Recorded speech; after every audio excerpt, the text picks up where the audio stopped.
So how old were you when she finally opened up to you about all of her past?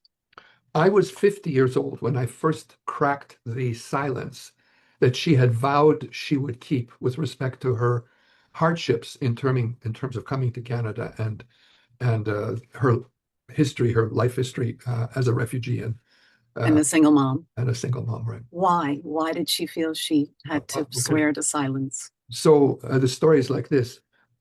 During the war, she lived with my great aunt and her family, my grandmother, my grandfather, and so on, in the same apartment when Nazi Germany had occupied Poland and the city of Lviv. While the Holocaust was going on the streets of Lviv, they were living in a building that was my great aunt's, but was taken over by the German army, the Nazi army. That's And they rough. said, and just thankfully, because of my grandfather's intervention, he was a judge under Poland with Salome, the opera star. They went to the German high command and said, look, you're trying to get us out of this building, but this is Aunt Salome's building. It's her building. And they said, well, we don't care. We need it we're requisitioning it for the army.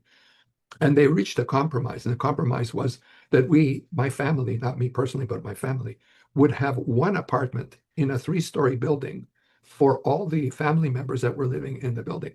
And so there were about 6 or 7 people living together in that one apartment on the top floor. And below was the German army, Right. like lieutenants and colonels or whatever, functioning the German army. So that's how they survived through the war.